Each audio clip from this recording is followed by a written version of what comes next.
Ooh, we're live. My name's not there. I didn't know you were coming until like 10 minutes ago. Well, I'm here. It's red and invisible ink. Yes. Everyone thinks because you're a zombie, you don't know good coffee. Well, they're wrong. There's only one brew that gets my seal of approval. Deadly Grounds coffee is my guilty pleasure. The aroma is so intoxicating. It brings all of my neighbors out of the woodwork. Deadly Grounds coffee. Coffee to die for and zombie approved. It's good to get a little deadly. Use the front door! Oh, they're so disgusting.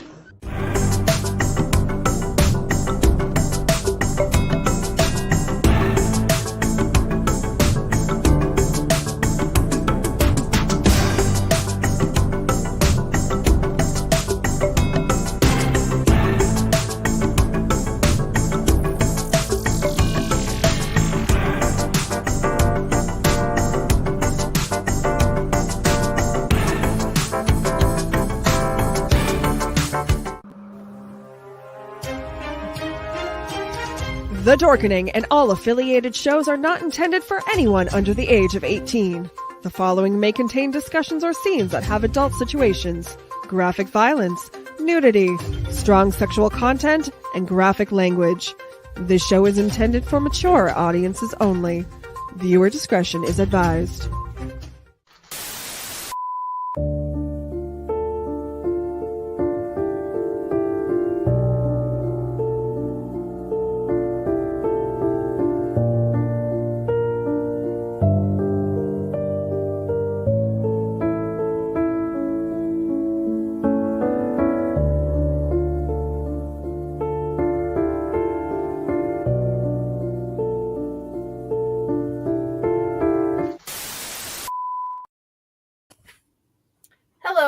Hello, and welcome back, my lovelies. We are having another episode of Corpse Garden Chronicles.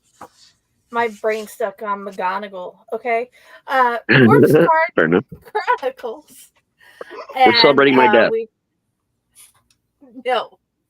We are having our second annual Raztopia special earlier this year because we want to give Raz a pickup and give him all the love. So with me today, of course, we have Raz T Slasher. Thanks for being here, Doctor. No problem. It'd be weird if I wasn't. We have Jodi May. Hello. I've been blessed to have her as a sister for years now. And we have Pile Hazard, who always makes things more fun. You're not here? No. Are you hiding behind the Reaper? Maybe. Apparently Raz ain't here either. He's disappeared. We're both figments of your imagination. That's nice. Whoever. I get the hang of this phone camera, man. It's like this phone camera is so weird. I'm used to like normal cameras and shit, but if I move my arm, it doesn't help any. So then I have to do this again, and it's weird. It looked like you did a full flip. It felt like it. Good luck. Our internet's down right now, so I'm here by phone for a little while. Okay. I feel like I need to hijack you, bring you up here, slam you in the wonderful seat right beside me, and we can do it together. There you go. Hell, you can come here and do it too when we have internet. That's what I'm saying. Your option's not such a great one right now. Yeah. So, yes. First off, we're going to say please buy everything by Raz T Slasher. Here with me today, I have my Riverside Chronicles because my copy of The Silence is Crimson is being held hostage by my mother-in-law until my amazing friend Raz can mail hers. Yes. But she can't have this.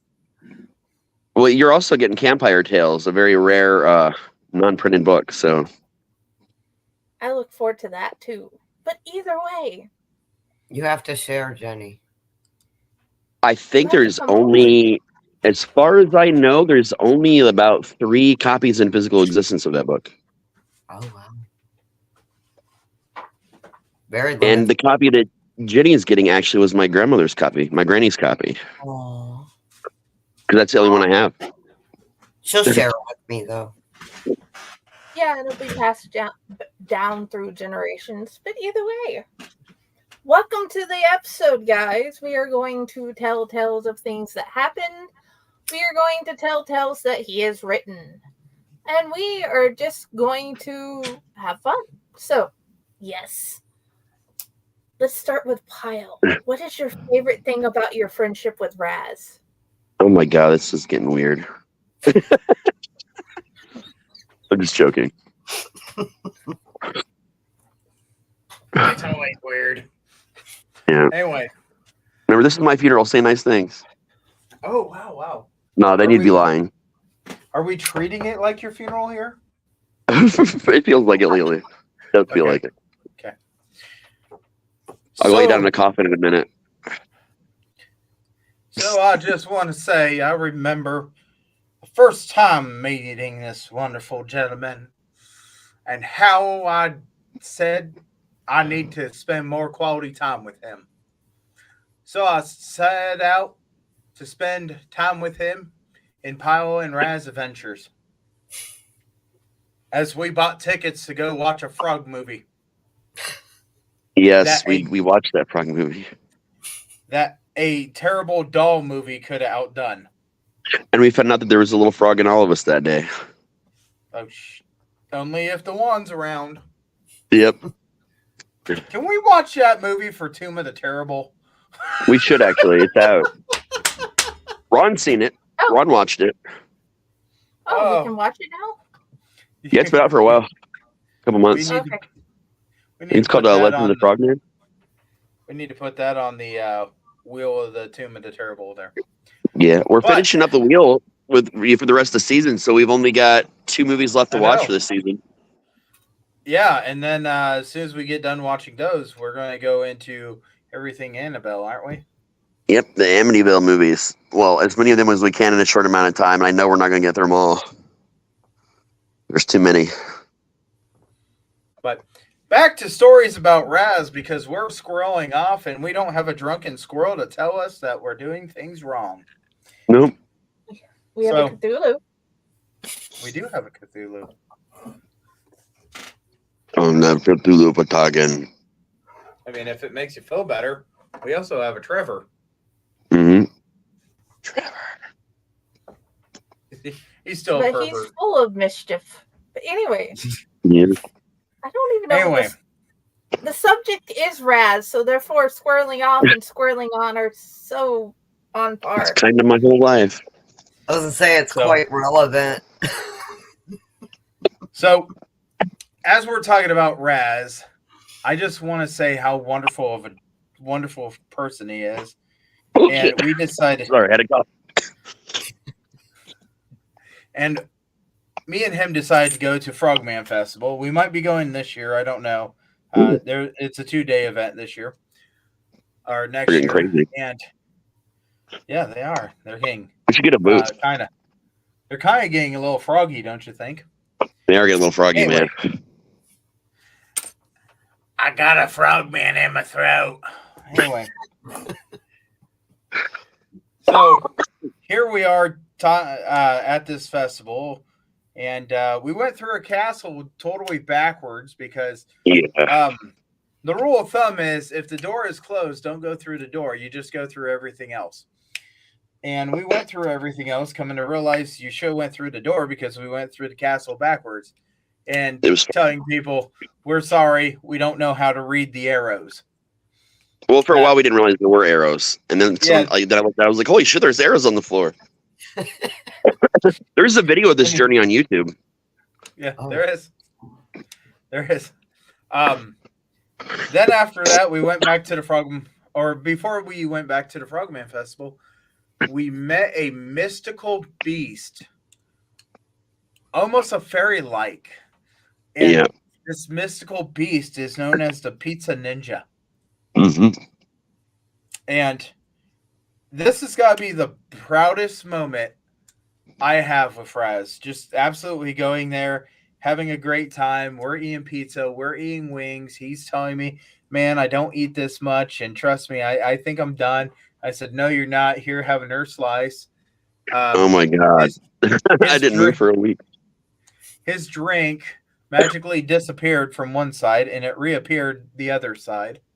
Like in a snap of the fingers, like that quick, before I even understood what was happening. And in fact, I gave this place a 5-star review as we were sitting there. And we've talked about this Pizza Ninja in the past on the network. Oh, yeah. But this Pizza Ninja absolutely did a heck of a job. Then we went back to Frogman Festival, watched a horrible, terrible movie that Raz looked at me and said, hey, we should make a movie because our movie would be at least 2 times better than this. After that, we decided that we were going to go to this wonderful, magical land full of gas pumps and grocery stores and ice cream. It's called United Dairy Farmers. Mm-hmm. And that's when his milkshake brought me to the yard. As we were sitting there, and we're waiting for our milkshakes to get done, I keep on going, my milkshake brings all the boys to the door, and it's like, it's better than yours. Damn right. It's better than yours. You know, he was like right in the middle of UDF singing this repeatedly over while they were making. I think they were getting like they were like looking at him like oddly, and so it was hilarious. I was laughing so fucking hard, man. Oh yeah. Oh God. Oh yeah. You also forgot we discovered that you don't know what turn right means.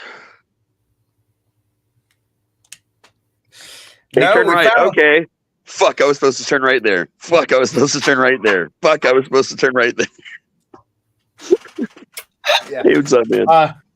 We also figured out on our wonderful adventure, and I need to point this one out. Ohio has tornadoes because of all the roundabouts. And I mean, instead of putting a 4-way stop, we decided that we were going to put a roundabout and then a roundabout, then a roundabout, then a roundabout. And the question made us wonder, how many times can you go around a roundabout before the authorities come and tell you you got to take a right because you can't continue left? Yeah. So this was one. If you walk around in a circle like a bunch of people in like a pool, like you get a whirlpool effect. So why not big vehicles and roundabouts? Like I feel like, you know, at least something could happen. Yeah, I mean, if deer go across the road because someone puts deer crossings up, I feel that going on a roundabout makes tornadoes happen. It does. It's true. Yeah, Look, it's Big Ben. Yep, I did that day. So Sean Crystal Cobble asked if aren't you a professional driver? I am a professional. Well, I haven't been so much because we ran out of grain. And you know, at one point, maybe we should have a network show all about my actual job. But that is not today. And I could go around a circle multiple times, and we decided that at that point, me and Raz need to make a movie, and we need to sit down. We need to come up with the script. I'm pretty sure I have a whole thought process on this. Yeah. But yeah, we need to come down. We need to talk about it because it needs to happen. Yeah, And I'm writing 2 scripts right now. I'm telling We're you, gonna do man. this one with you, and I'm working on another one that no one knows about yet. It's The secret. Is it the secret of the elf? No. Oh, It's the secret of asphyxiation, Ashley. Ooh. Yeah, I built that prop today myself. I'm proud of that prop. It's got to be better than a monkey in a cage and someone humping it. I mean, yeah. No, Yeah. you think we're joking here, Jodi? No. No, I don't think you're joking. I'm just finding it quite hysterical. Fucking Dr. I Apenhumper. know it's not a joke. I know you too. So, Dr. but I'm getting I told this story a visuals couple. and Oh, I told this story a couple times on past shows. It's something that happened at the Yeah. hunt. Yeah, it was let's just say the monkey animatronic that Sean, that's Sean's baby. He created that. He built it the way it is currently, and that poor animatronic had to fill out a sexual harassment form for HR. Mm. I felt really bad for it. Mm-hmm. Just so you know, it wasn't me. Sparky, man. I know you're thinking about it, but it wasn't me. Sparky became Spanky that day. But no, it's always a great time hanging with Raz. We went to Carnage, had a great time. Everybody always laughs about when I go driving. And you know what? Even Michelle was laughing about my my crazy comments as I drove, as we were yelling "F you" at this person that cut us off. Yeah, that's because you were riding with someone that has a lot of road rage, dude. She's like that. She will scream. Like, car could be a mile away, and she's shrieking. All the windows are up. I'm looking at her like, they cannot hear you. They are not telepathic either, but I am right next to you, and that shit's loud. But yeah, Rez was one of the first people to actually take an adventure in the creeper van, and I'm very happy to be such a great friend with him. And I thought it was crazy when he's like, "Hey, I'm part of this podcast. I'd like to have you on the show." And then he said, "You know what? You did really good. You want to come back?" I was like, "Well, sure, if you think you want me." And next thing you know, here I am. Been extremely busy, been working on this and that, went to a music festival, and one way or another, I don't care if I got to hijack you. You need to go to that music festival. It's been a bit since I've been to a festival of any kind. Oh, trust me. I keep waking up old, it's a problem. It's a good festival when you go and take a video, and next thing you know, you have a bottle of Faygo that smacked you straight in the head. Dude, I'm just going to be the guy that sits by the fire and tends the fire all day, all night, and just tells people random fucking stories and is just high as hell. That's my whole job. That's my festival job. That's Festival Raz. Well, Festival Raz is going to have to tell it over a cooking pot thing, because you can't have ground fires. But it's okay because those sons of bitches. Because we'll do kumbaya over the burner. I am now 50% less interested. That hurts my heart that you can't have a campfire at a camp. It's sad. Oh, no. You can't have a campfire in a festival that has a whole bunch of tents and a whole bunch of questionable substances being consumed. See, we used to do that at a lot of these, like Woodchuck, when we used to do Woodchuck a lot with the band. Some of the other private areas that you could rent were actually private because it was on a reservation campground. So you could get actual like private camping sites that actually had like fire rings and shit. It was fucking amazing. Are you wanting to show your Cthulhu off? Cthulhu and me. No, he's just watching. He's saying that. It's Cthulhu. So, yeah, that's pretty much a good chunk of the wonderful stories that me and Raz have together. I know that me and him's done so many wonderful things together, and it's fun because we even went to both, because I wasn't happy enough to go to one. No, we had to go to both of the jungle gyms, and we had to compare them. And then we they're nothing alike. And then we had to go and say, okay, well, if this is Jungle Gym approved sauces, but yeah, I mean, it was a great time. It's always a great time with Raz, and I want him at some point to go and experience the people coming up to you and looking at you with very questionable faces and saying, "I swear I've seen you before." And then in about 15 minutes, "I think I stumbled upon you on the internet." And you just look at him and say, "I hope it was a Pornhub. I thought I took that down."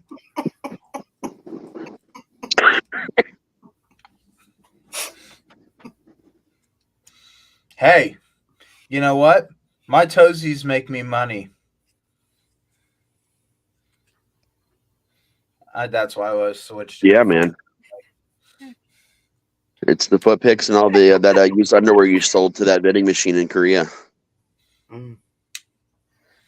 I think I was engaged to a vending machine in Korea. I'm pretty sure you were. Hey, if it's going to keep on vending me jerky, I'm sold. Not hard to get along with.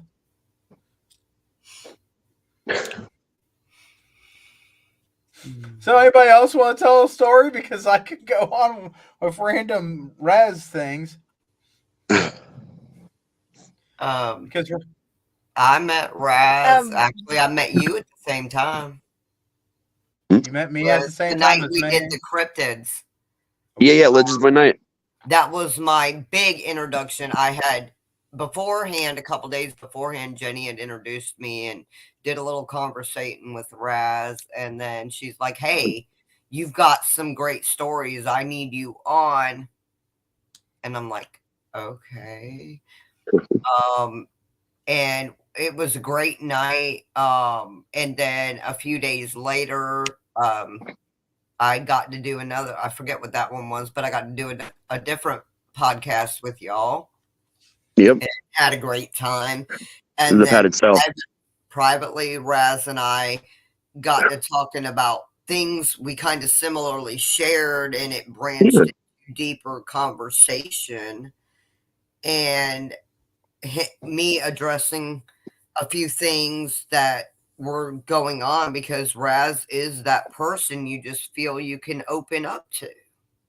We had a really good conversation, like a really good in-depth one about like mental health and like mental health awareness, and like I remember that, man. That was an awesome conversation. And that's when you told me, "No fear, your family." Yep. And literally after that conversation, Raz was my brother. Nobody will tell me any different. You know, blood don't make you family. You choose your family. And Al likes my family. Oh, and you're so. I found so my nice. home. And I got my owls and my rejects, man. Yeah. Oh, I'm definitely a reject, but I wear it proud. You're also a chainer, my dear friend. Well, yes. That's true. But it was, you know, I hadn't, I guess I could say, not to get too deep, felt I belonged for quite a while anywhere. And Raz helped me understand you're not going anywhere. You belong. Yep. And I fully felt accepted, and it was a beautiful gift that Raz gave me. So I really wanted to share that, and thank you again, brother. I love you too, man. Like big time. Like we're all family, you know. It's easy to forget, like what, you know, when we're all going through our struggles together, that there's other people there. And you guys know I'm guilty of that. I've been doing that a lot lately, actually. But you know, at the end of the day, you know, it's we can come to each other. You know, we can all come together. We can work through shit as a team, and I love that, man. Yeah, it's a beautiful gift. Sometimes it's very hard to get you to come out and say, "Hey, let's just talk." So, yeah. My mommy told me I was a special gift. I don't know what you made about it, but I know I'm very, very special. You're a special kind of special, pal. The short bus windows taste like snozberries. Come on and scoop me up. Scoop me up. A fun fact, did you know a snozberry is another word for a dick? Yeah. And the entire time we've enjoyed Charlie and the Chocolate Factory, they were licking dicks on a wall without knowing it. Snozberry. Snozberry. Well, it's a dick. Yep, and I just learned this recently. I was just a month ago years old when I discovered what a snozberry actually was. Okay, let me. I just watched that 2 days ago, by the way, again. You know what the I like the new one, the prequel they did that was the musical. I really liked that one, by the way. Yes. It was really good. Wonka with what's it? Timothy Chalamet? Chalamet. Or Chalamet. Yeah. Timothy Chalamet. Yeah. He was really good in that, man. That movie was awesome. So I do want to say, you know, Raz, you're a wonderful person. And if you do go to this music festival with me in the future, you need to do me a favor. And you need to confirm that I am a dick. Because I tell everybody I am a dick. And I am a ass and this and that. And no one believes me. Dude, I will make up so many different stories and have everyone there believe me. I promise you, it's easy. Well, But I you will haven't buy been you one to a me. dick hat, and then you can be a dick head.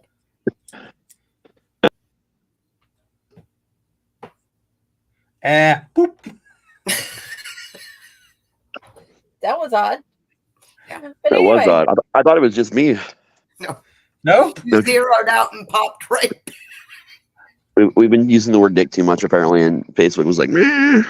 Or StreamYard, I guess. How rude. It was rude. that's okay. Facebook is still arguing with me about that. Yes, I agree, Tom Dog, he is. Yeah. Facebook is still number arguing one. with me about Number that one. episode where they thought that Ron's head was somebody's breast. Yeah, because he leaned over like this, and and they thought it was a boob, I guess. No, here's the killer. So you guys might have not seen me posting a lot with Dungeon Darts. Someone reported Dungeon Darts for selling guns when they are clearly Nerf and Jelly Blaster guns. I mean, clearly you cannot mistake what they are in the photos for the ads. So even my personal account is still under restriction for another couple weeks because I submitted a complaint about it, to get them to reverse the decision. That was 3 weeks ago, just about, and they still haven't even looked at the complaint yet. Wow. And I've never gotten a ban for even a single hour or day or anything for anything ever. And they hit me with a 30-day for selling guns. I'm like, dude, these are toys. I promise. I'm not trying to peddle guns. You can't even remove them from the building. You have to use them here. Oh no, I put no boo trick or treat, and somebody said I was trying to sell alcohol to children. Razor blade candy, maybe, but not alcohol. We have limits. Yeah, put in gel over Pikachu. No, apples, So Raz. Facebook Apples. has The 80s. no idea. Razor-blade apples. Isn't apples what you put the cyanide in? Yeah, but No. it was razor blade apples. Yeah, razor blade apple. I thought razor blade was in candy. Cyanide was in apples. And no, you can use the seeds of apples and a lot of other things to make a homemade version of cyanide. Oh. I won't tell you the other ingredients because this is the internet. Just go find the Anarchist Cookbook. That's how we all learned it in the 90s. The internet is really, really great. Yeah. But yeah, the first ever instance was originally candy, and it happened in one small town, and then it was a nationwide thing, and it's considered one of the most known urban legends of all time. And then it happened with an apple a decade after that, and the scare happened all over again. But every 10 years, there's another big scare because someone claims they found one, yet there's no reports of anything. I was gonna say, but so far yeah, it's crazy. But every year, it's always check your candy. There's razor blades in it. There's this in it. And I'm like, motherfucker. He almost ended up in Facebook jail of a random woman eating pizza. Was she naked? I mean, maybe pineapple does belong on pizza. Right. Hello, baby. How you doing? You want to come in my place? I got pineapple on the pizza. What's the secret word? Pineapple. Oh, yeah. I had originally... And then she's laughing. Well, he started talking again. So, yeah, I had originally met Raz whenever I started about 2021, whenever I had decided to start doing more things with fake horror. And then I just you know what? I'm going to message him and see what happens. And it turned out to be one of the best things I ever did. I agree. Going to an anime convention in 2018 and then doing more with fake horror and just randomly messaging Raz. Then I became his PA. Then I became part of the Owl Light Network. And PA, then sister, and then Owl Light Network. You missed a step. PA, sister, then Owl Light Network. Okay. Honestly, you messaging me that day was also one of the best things that I've ever done. Yes, no, seriously. Talking to a random fan just because. No, and when she said she was more like she totally fangirled over you. She blew my phone up. No, you've got to read his shit. I'm like, okay, I will. Like and then she, you did the Beetlegeist photo up for and reading for Sophia, and then she said that to me, and I'm like, all right, you need to introduce me, damn it, you got me. Because also being a part of fake horror myself is I was taking my time getting to know people current situation at time. I was very selective on who I that's understandable though. You have to be sometimes. Yeah, and then I don't know, a whole world opens up, and every time I say Beetlejuice, Sophia's like, I know him. It's beautiful. I've been getting the voice ready this year. I've already been practicing. Nice. Getting the movements ready. Waiting to see that new movie when it comes in. So I had some new lines and some new movements in. I'm going for my birthday. By the way, Raz, I would like to take you to Huber Heights and go see that movie if you don't already have plans. I don't have official plans because everyone wants to get together and go see it. And everybody keeps trying to steal me to go see it. I'm like, you know what? We should all just go to the fucking drive-in and get our cars together and then go watch it there outside. Because I guarantee it's going to be the Dayton drive-in, the Dixie. Yeah. Pizza Ninja after. Pizza Ninja is very, very far away from there. We can possibly just get a pizza from the Pizza Ninja, and most drive-thrus, they don't care if you bring in food. No, Dixie's really cool about it. We usually get a bunch of like Little Caesars or whatever random pizzas nearby. Actually, the Little Caesars over there closed. They got a lot of other shit too. They really don't care. Some places will have you buy like a food pass, and that's just they charge you $10 to come in if you're going to bring a bunch of your own food, and then they'll still give you a discount at the concession stand because that's what they make their money on. Really, is concession. So like, I don't mind at all paying a little bit extra to bring my own shit that I know I like in, but they don't really care unless it's like a lot of food. So what you're saying is I need to go over to the the Little Caesars and decide that I'm just going to get one of each kind of pizza. No, I'm gonna introduce you to the wonderful world of Joe's Pizza, because Joe's Pizza is actually one of the best actual pizza, not the best trash pizza like I think Little Caesars is, but like one of the best pizzas you'll ever eat in your life, and it's local in Dayton. Really? Okay. It's really close to the lawn, actually. No, we do not. We don't defile corpses. We celebrate corpses. Thank you, Stefan. Oh, by it's the the way, same thing. Speaking of Stefan, we have a More Lore for the Mythos Kickstarter. Okay, tonight and tomorrow are the last days. You will get there's this beautiful book here that you can get. Definitely. I have the link everywhere. Facebook, Instagram, Blue Sky, Substacks. I have a image not linked to any store or anything on TikTok. Just go find the page. Go join the Kickstarter. Get the pretty book. My mother-in-law and I both agree you should. And I've reshared it everywhere. And also, I made it into a temporary tattoo and put it on my ass, so now everyone on the highway sees it every day. Yes, we need little Caesar stuff. That does sound like something to do, though.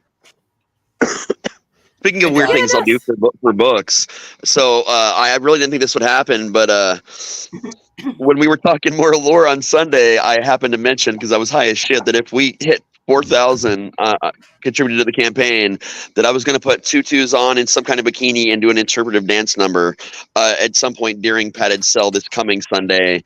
And guess what? We hit over 4,000, so I have to do that. So I got another challenge this time. If we hit 45 by the time it ends, the campaign ends, while I'm doing my interpretive dance, I will sing the fun song in SpongeBob's voice while doing my dance in the costumes. So like 4,500 is what we got hit. And we're almost at 42. So I believe in you guys. Make it happen. And then, clip it on the internet or whatever you do, because I don't care. Oh my gosh. Epic. My thing is, like, I'm surrounded by, like, some of the most amazing writers ever in that. And, like, the imposter syndrome is really real because I'm like the littlest fish in that, I feel like. So it's up to me then to take multiple for the team by just doing silly, stupid shit to get people to buy the book, right? Mm-hmm. So that's my job now. Every time we do a campaign, I have to do weird shit. But if we get 40,000, I was supposed to dress up as a My Little Pony of some kind, I think. My Little Pony, My Little Pony. What would be your My Little Pony name? Oh, damn. We broke 42 and I didn't even know it. Shit, guys. You're only 290 away from me singing SpongeBob shit. And I got a good SpongeBob voice. Let's go. And when's this end? 30-something hours. 30-something, 31 hours, 32 hours. Okay. So not Friday. Yeah. Oh, that's so not fair. My paycheck goes in on Friday. I'd kick it over. I know you would. So, yeah. All right, hold on. Let me rally the troops. Let's figure out. I got enough friends. Maybe they will do $5 a piece. Maybe we can kick this over. 31 I think the cheapest hours one. I think the cheapest thing is like $7 or $8 or something like that for the ebook. Okay, campaign. We'll do it. We'll do it. Stefan would know exactly. And you know what?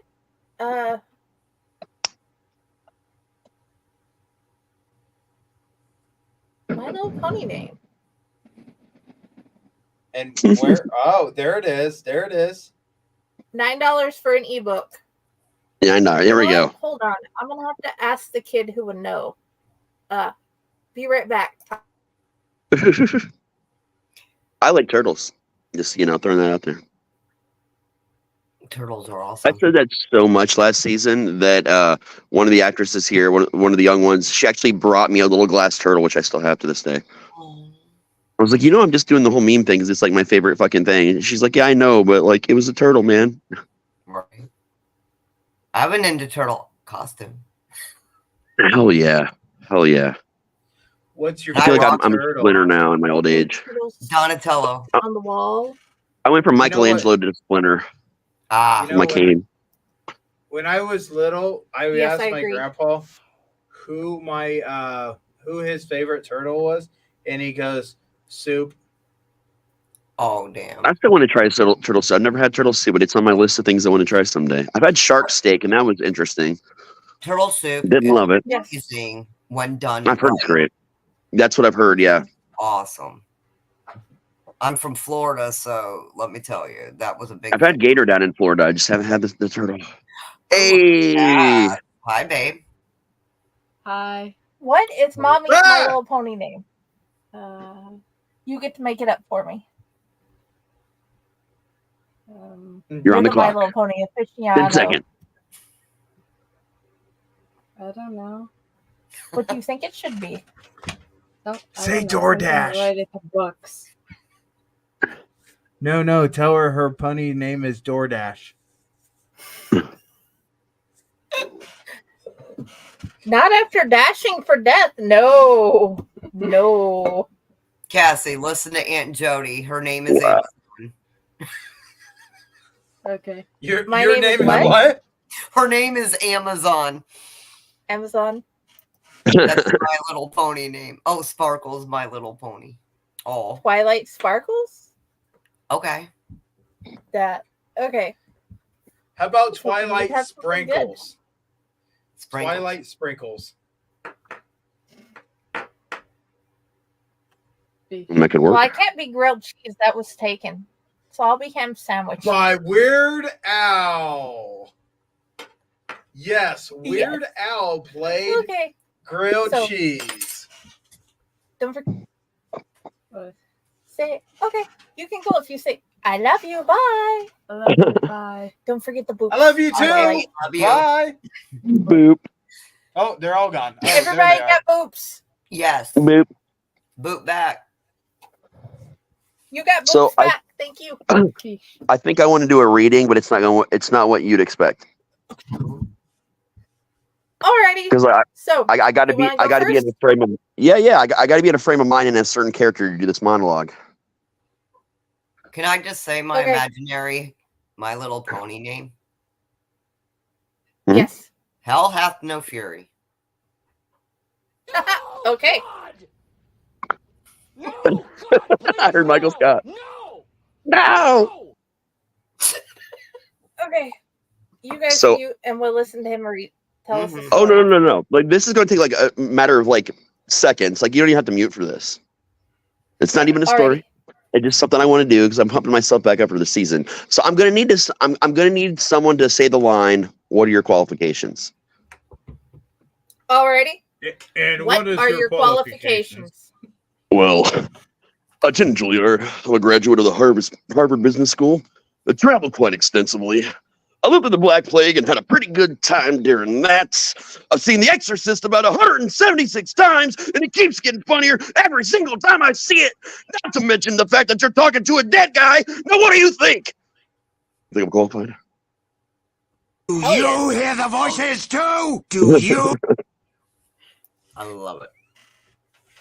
It's better when I'm in the full, the thing. But I just, got to get back in the zone. Oh, yeah. Mwah! Loved it. AutoZone. Yes. Brava. Brava. Okay. You know what? Let's get back on the story part. Jodi, you go first. Holy hell. Batman. Okay. So, one of my favorites from Mr. Raz T Slasher is Got You Where I Want You. Weekend nights in downtown Dayton, Ohio are always chaotic. You've got an acting troupe doing Rocky Horror down at the Neon, karaoke at Ned's, live bands at the Night Owl, and an entire street dedicated to college clubs, dive bars, and cafes. It's a microcosm made up of every artistic scene, social hierarchy, and economic status, all in the span of a few blocks. Around here, the gossip is never ending. Everybody knows you, whether you know them or not. It's the kind of place where you can just as easily climb the ranks to local godhood or crumble into oblivion all in the same night. Staying on top isn't easy, but it has its perks. It's easier for the less scrupulous among us, those like me. From sunset to sunrise, this place is ours and everyone knows it. We walk among the sheep and they thank us for it. Just that chance to warm their bleak, miserable lives by the fire of our inevitable glory. They'll never understand why they crave it, but they do. Tonight, my feet travel of their own accord down the side of a brick-lined street. I move without thought, trusting them to know the way.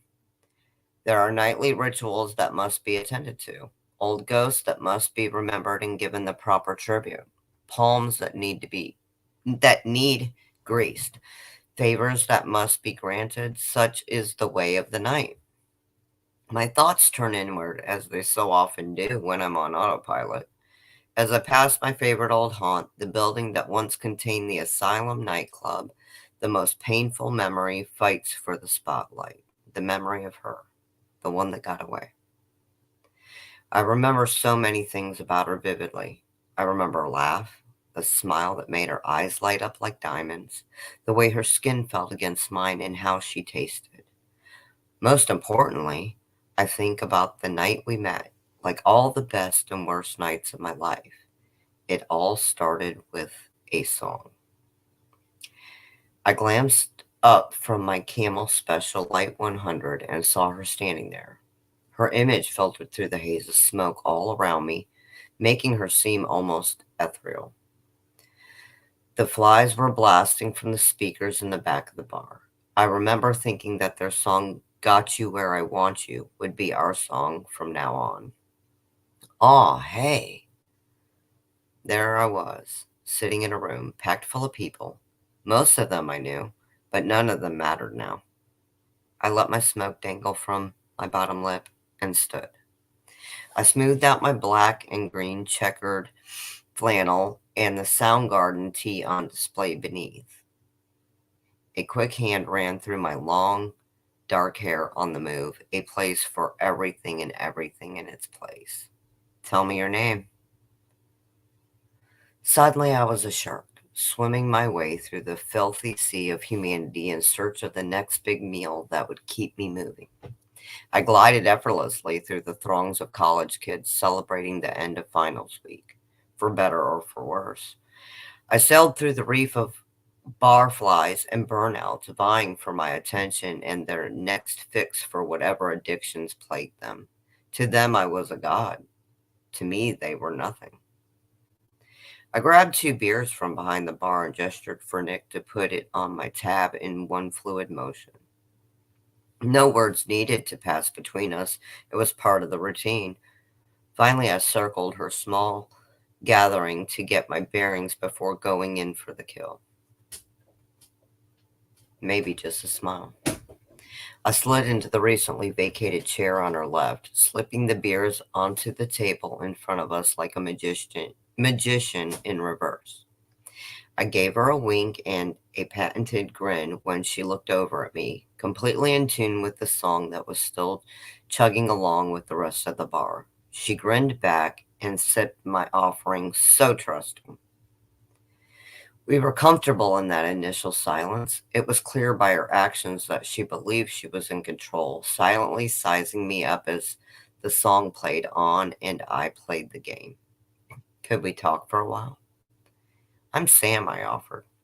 I know, was her only response, aside from the grin that hadn't left her face since the moment I sat down. It was the kind of reply that might shake the confidence of a lesser man, a simple move that bespoke the power she believed she held over me. If she knew my name, what else might she know? The game was afoot. Interested in another round? I asked, gingerly tilting my empty towards the bar. That depends, she replied, bright green eyes boring into me like a drill headed for the Earth's core. On, I asked simply. If you can answer 3 questions correctly, I'm all yours. I'll buy the next round and we'll see where the night takes us. Her grin turned mischievous as she laid out the rules of our exchange. I think you're smart. This was a woman that knew exactly what she wanted in a man and wasn't interested in wasting time. Rather than flee and run screaming into the night, I doubled down. Strong spirits were made to be broken. Shoot, I replied, matching the intensity of her gaze. Question 1. The ending of Spielberg's Close Encounters of the Third Kind. Would you have stayed or gotten on the ship? There was no hint of humor in her voice when she spoke. She wasn't asking if I'd seen the movie so much as implying that not having seen it marked me as inadequate in some way. It was a bold move and a quick way to separate the chaff. I didn't hesitate in my response. I'd be on the ship before they finished making the offer. Nearly had it right. Why stick around and go through the normal routine when you could be out there discovering the secrets of the universe and challenging yourself? Complacency is the death of progress. I could tell by the look of surprise on her face that I'd caught her off guard. Whatever she heard about me, it clearly wasn't much or even accurate. She moved on to the next question as quickly as I'd answered the first. You sweet thing. What's the answer to the ultimate question of the meaning of life, the universe, and everything? A smugness radiated from her now at the query, as a smugness that was clearly not deserved. 42. But that's not the complete answer. The complete answer would require a proper question, something like how many roads must a man walk or something equally subversive. I'd had the answer sitting in my back pocket for years. I was a little disappointed by that. No self respecting connoisseur of popular culture would ever get that wrong. What sort of guys had she dated before that something like this had become necessary? Perhaps I'd made a mistake this evening, rare but not impossible. I was about to say so long and thanks for all the fish when she hit me with the next and final question. Tell me your sign. Favorite class and why? Her eyes narrowed as those words fell from her ruby lips. That was a loaded question. You could almost ascertain someone's entire personality by their Dungeons and Dragons character. If I had said cleric, it meant that I was a caretaker. A rogue meant I was shady, a fighter or barbarian made by me a meathead. A general magic user made me a bookworm. The list goes on and on. This question took even less time for me to answer than the others. There were few things I was as sure about in life as this. Bard. They're the most versatile of all the classes. They can become whatever a party needs in any situation. As jacks of all trades, they dip into every class. They're confident, creative, and excel at overcoming all odds.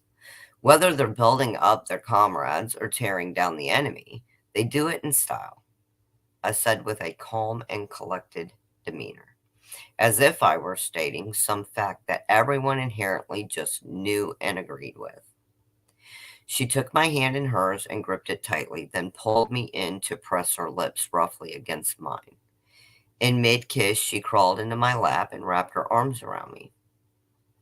Despite the strong taste of cheap beer and cleverly named cocktails, it was pleasant enough. When we came up for air, she pressed her forehead against mine and whispered gently, "Fuck the drinks. Marry me. I'm dying here." She'd taken me as much by surprise as I had taken her that night. In one instant, we had both become what we thought the other desired most. Two chameleons latching onto one another and going plaid. We ditched all pretenses and made the obligatory sophomoric sojourn to her place. 10 minutes later, I was in Lake Flynn. For days, weeks, and even months, we went on that way. We met at a different club or bar every weekend and fell in love all over again. She was a different woman every time we met, and I became her perfect companion. Each night, she asked me to marry her. We'd rush back to her place and fuck until she passed out from sheer exhaustion. Come morning, I'd be gone, along with her memory of me. It was a dangerous game. I knew that even then. Be it her personality, taste, or very being, I was hooked beyond reason. I'd become little more than the addicts I reviled, desperate for my next fix. I glanced up from my thoughts to the old dusty broken windows. If I could see myself, truly see myself, what would I see now? Would I see what so many others have seen? A demon lurking behind the eyes of a silver-tongued angel? My hands instinctively wrapped the high-collared trench, my proverbial armor, tighter around my body. Whether it was to hide old wounds or cover the place where my heart once beat, it made no difference. I'd lost myself to reverie once again, tuning out the sounds of yuppies and anarchists fighting it out behind the low walls that separated private parking lots from the street. I focused now on happier times. All 1 year, 7 months, 4 days, 9 hours, and 27 seconds worth of them. We were destined to end in tragedy, she and I. A story like ours wasn't meant for happy endings. I fooled myself well enough towards the end, and perhaps she did as well to some degree. Though when the inevitable end finally arrived, she recognized it long before I was willing to. I glanced up from my Camel Special Light 100 and saw her standing there. Her image filtered through the haze of smoke all around me, making her seem almost ethereal. She looked exactly as she had the first night we'd met. The flies were blasting from the speakers in the back of the bar. I'd slipped the DJ a crisp $50 bill when I made my request. Their song, Got You Where I Want You, was still our song after all. Ah, hey, there I was, sitting in a room packed full of people I still cared nothing for. I let my smoke dangle from my bottom lip and stood. I smoothed out my black and green checkered flannel. The Soundgarden tee was on display beneath once again. A quick hand ran through my long, dark hair on the move, a place for everything and everything still in its place. Tell me your name. I plunged back into the filthy sea of humanity, no longer interested in the pomp and pageantry. I glided effortlessly through the throngs of college kids, barflies, and burnouts, affording them not so much as a glance. My time was far too expensive now. I grabbed 2 beers from behind the bar and gestured for Nick to put it on my tab in mutual silence. The routine remained the same. Finally, I circled her small gathering to get my bearings, paying them as little attention as I ever had, less if it were possible. Maybe just a smile. I slid into the recently vacated chair on her left, slipping the beers onto the table in front of us with all the usual aplomb. I watched her stoically at first, feeling something shift between us. When her eyes met mine, it was not accompanied by her usual smile. She left the beer unattended and turned to really look at me. For the first time, I felt almost uncomfortable beneath her gaze. Could we talk for a while? I'm Sam, I offered playfully, my attempt to fan our flickering flame. I know, was her only response, aside from the emotionless void within her dark eyes. Her reply shook my confidence to the core. An alien feeling, I must admit. It was a simple move that bespoke the power she had over me now. She knew my name and so much more. Interested in another round? I asked gingerly, tilting my empty towards the bar. That depends, she replied, dark green eyes boring into me like a drill headed for the Earth's core. On? I asked simply. If you can answer 3 questions correctly, I'm all yours. I'll buy the next round and we'll see where the night takes us. Her tone promised something far worse otherwise as she laid out the rules of our exchange. This was a woman that knew exactly what she wanted in a man and wasn't interested in wasting time. Rather than flee and run screaming into the night like every fiber in my being now demanded, I played the odds. Shoot, I replied, unwisely matching the intensity of her gaze. Question 1. How long have you known? There was no hint of humor in her voice when she spoke. She wasn't asking if I knew her secret so much as implying that not knowing it marked me as inadequate in some way.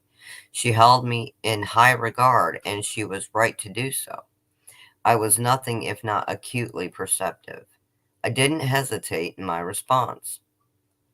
From the moment I first laid eyes on you, I'd heard some rumors, but I'd put little stock in them up until then. I just figured I'd stick around, go through the normal routine, and see what shook loose. Perhaps my complacency killed a little more than my progress this time around. I could tell by the brief flash of surprise on her face that I'd caught her off guard once again. Whatever she thought she knew, it clearly wasn't enough. She moved on to the next question as quickly as I'd answered the first. You sweet thing. Why the game? A gnawing fear filled me at the query. I fear that was well deserved, all things considered. It wasn't a game to me, Amina. A curiosity at first, maybe, but never a game. After all this time, you're still not asking the right questions, I revealed reluctantly. I was a little disappointed by that. Did she know me so little after all? The things we shared, the passion. Was it love? I wasn't sure, but she acted as if it meant nothing. Perhaps I'd made a mistake this evening, rare but not impossible. I was about to say my goodbyes and never darken her doorstep again when she hit me with the next and final question. Tell me your name. Are you in love with me? Her eyes narrowed as those words fell from her ruby lips, daring me to answer, daring me to bare my soul, if creatures like me ever had one to begin with. It was a loaded question, in some way or another. All the questions she had asked me tonight had been. If I said no, it marked me as callous. It meant I had been taking advantage of her, and that couldn't be further from the truth. If I said yes, it made me a sucker. A sucker to think someone as magical as her could ever truly love something like me. A sucker to think we could ever ride off into the sunset without the world around us burning to ash. If I said nothing at all, somehow, I knew that would be the worst option of all. 99 times before tonight, I have met and fallen in love with just as many different versions of you. I know you now, better than I will ever know myself. Am I in love with you now? I think it's more than that. It's some unknowable thing that love cannot begin to describe, I explained. This question took even less time for me to answer than the others. There were few things I was as sure about in life or death as this. She took my hand in hers and gripped it tightly, then pulled me in to press her lips roughly against mine. The blood on her lips was still fresh. In mid-kiss, she crawled into my lap and wrapped her arms around me so tightly I couldn't breathe. Despite the strong taste of iron and cloying death, she pulled away as my lips turned blue, pressing her forehead against mine, whispered gently. Marry me, she whispered cruelly. I'm dying here. I nearly died that night. Not easy for someone like me to admit. Just before I passed out from the lack of oxygen, I felt her fangs enter forcefully into the flesh of my throat. I managed to press the button hidden in the sleeve of my flannel.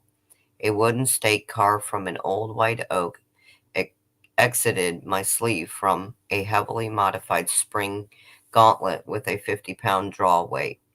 It was enough force to drop a grizzly bear. Her fangs tore my throat as she recoiled from the sound. We made a brief eye contact in the split second before her body jerked back from the impact. It split the entire left side of her clavicle into pieces, and an oaken shard forced its way into her heart at an angle. It wasn't a perfect shot, but the damage was done. She screamed loud enough to crack the club's windows and burst through the door before my body hit the ground. I couldn't help but laugh inside as I considered her final words to me, drowning in my own blood and seizing from shock as I lost consciousness. I was just as surprised as the coroner when I unzipped the body bag from the inside hours later and sat up on the table. I knew immediately what she had done, what her plan had been all along. My thoughts were suddenly marred by guilt and the grief of losing her. My own fear of death had robbed me of an eternity with her. Not much has changed for me since then, aside from my appetite. I keep the same hours. I hunt mostly the same prey, and now and then there's one less pickpocket or murderer on the streets. It's not the life I expected, but it's the one I deserved for my betrayal. Every now and then I still hear our song. For a while I ran from it, unable to face an eternity without her. Eventually it became a part of me, a mantra of sorts. I even find myself humming it from time to time while I set about my nightly endeavors. Oh.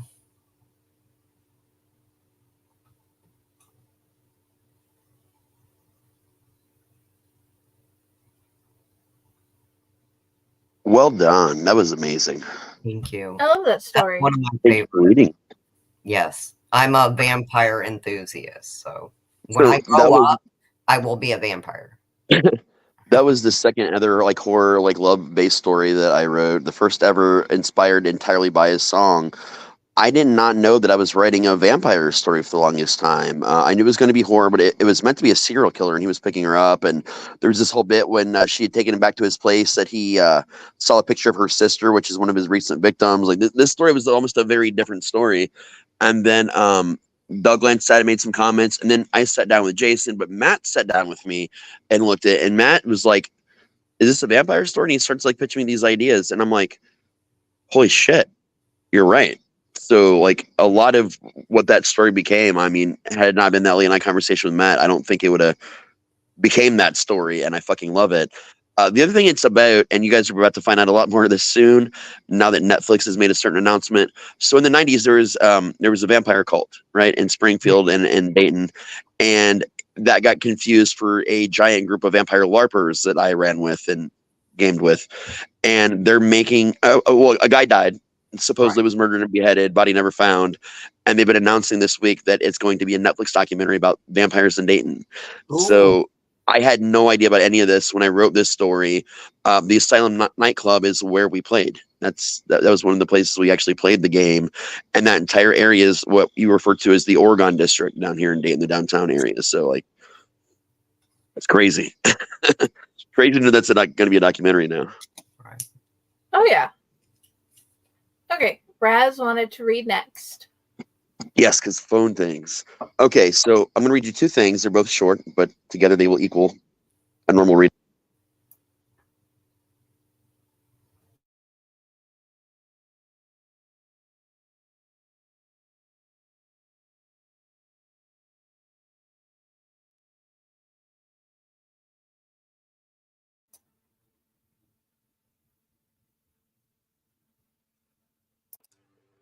Phone thing indeed.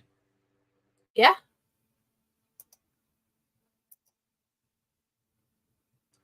I think we lost the wonderful Raz. Okay. There he You is. lost me? Where did I You go? were frozen. Oh, am I still frozen? We can hear you. Can't hear him now. I think it's when you get blown up. Yeah.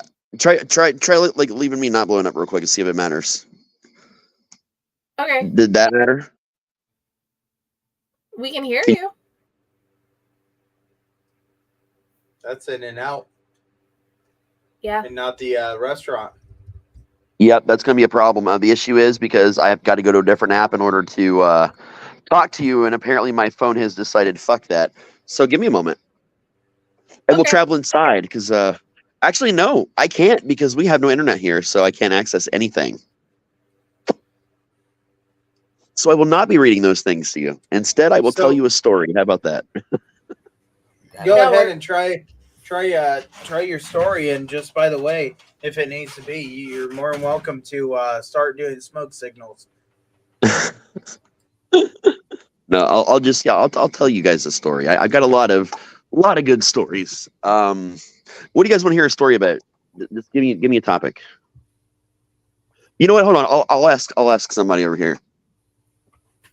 Hey Matt, I have to tell a story. What story should I tell? Okay, I'm being asked to. So this is not one of my stories, but it is one of my favorites to tell, and I'm kind of known for it around the haunt and other places for telling the story. The original version of this story, no one knows who wrote it. It was never, the original writer never claimed it.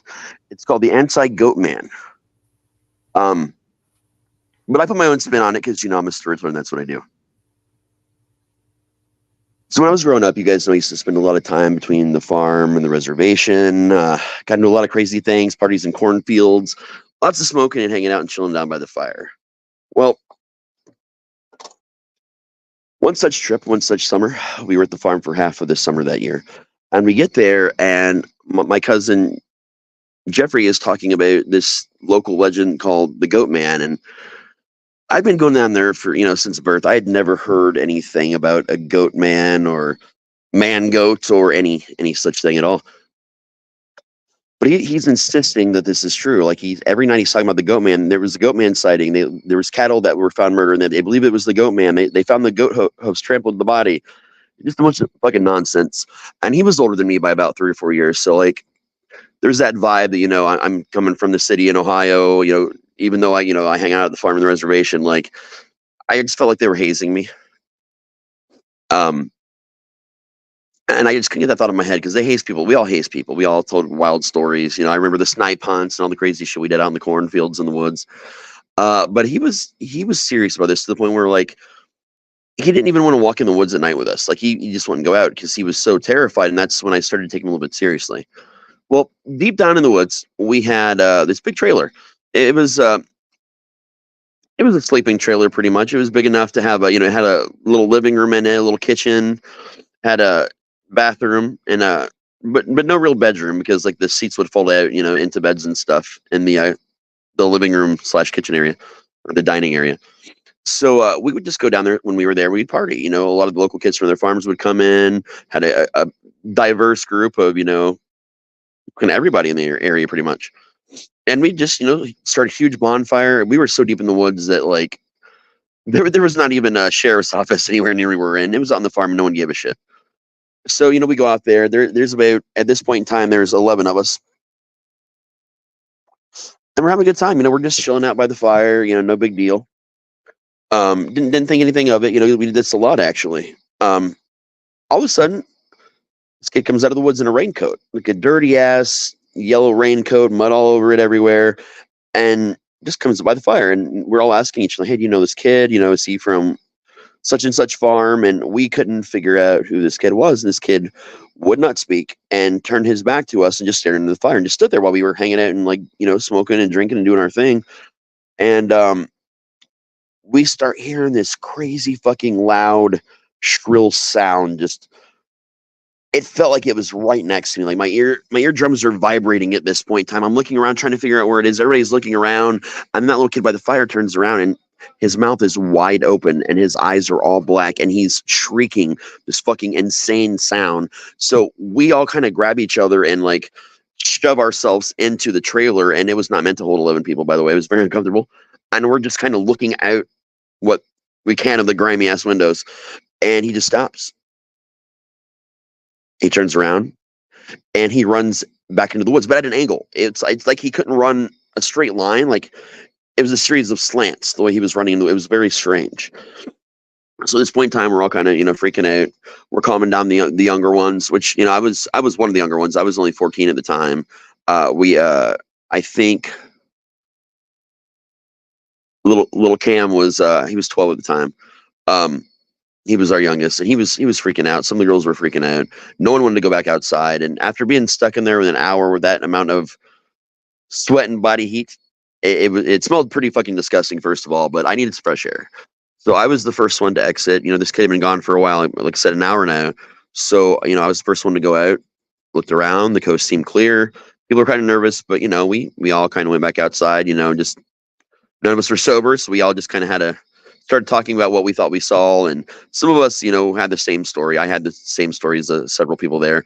And some of them were just like a wild shit. Like, did you see the fire in its eyes and this and that?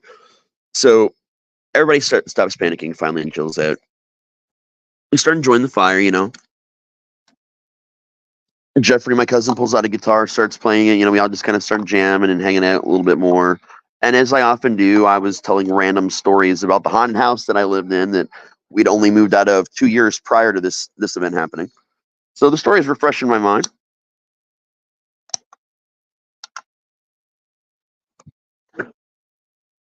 Then we hear that sound again. The woods nearby are shaking like several bears are surrounding us, like in different sections, like they're just shaking like violently, like there's just tremors happening like throughout the woods, and we're freaking out. We start to run for the trailer, but that kid in the dirty raincoat comes flying out of the woods again and blocks our entry to the trailer. Like, now we can't even get in the trailer. It's walking forward. It's walking right at us. It's going real slow again in that weird zigzag type pattern. And as it gets closer, some of the other ones, some of the other people with us managed to get behind it, get into the trailer and shut the door really quick. So I'm out there. Jeffrey's out there. There's a couple of other of us out there. And that's when Jeffrey remembers that he actually had the shotgun in the trailer. So he hollers out, get the gun, get the gun, get the gun. It's on the counter, get the gun. One of the kids opens the window, tips the barrel out, and takes a shot. Misses by a fucking mile, and that poor kid ended up giving himself a concussion because when it kicked back, he literally like shoved back and slammed his head into a wall. So while that was kind of funny, there was no time for jokes in that moment. We did tease him later.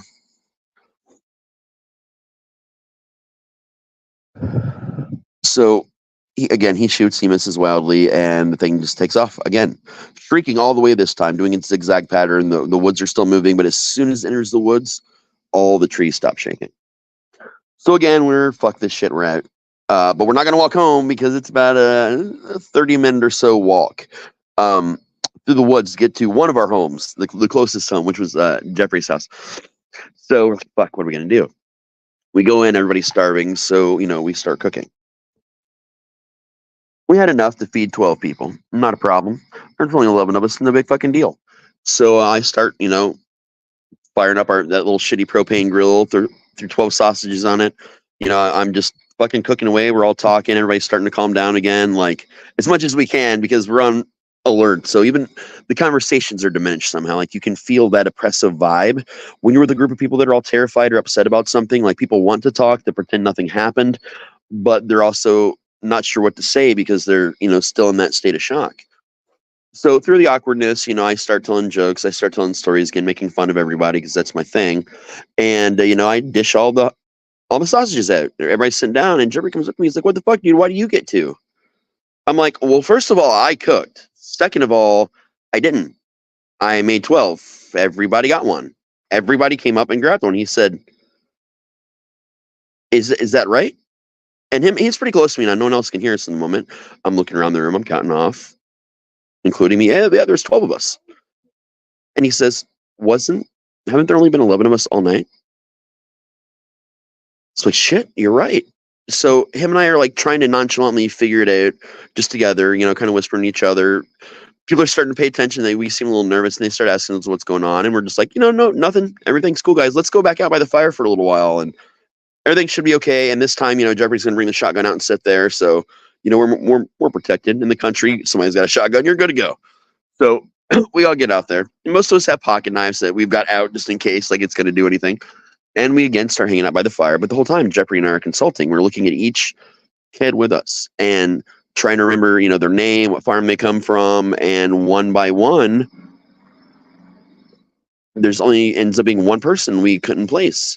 And then we kind of split up and go to different members of the group, except for that one person. And we started asking, like, hey, who's that? Hey, do you know them? Like, I just can't remember their names. Do you remember? Trying not to lead on about it, but obviously people started picking up on it a little bit.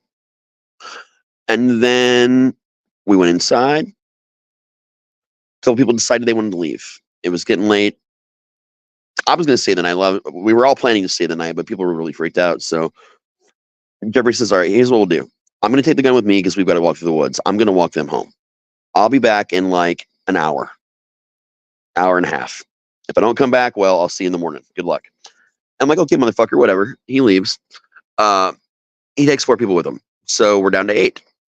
Not a big deal. It's a smaller group. We haven't seen that thing come back in hours at this point in time. So we're, hanging out by the fire, chilling out some more.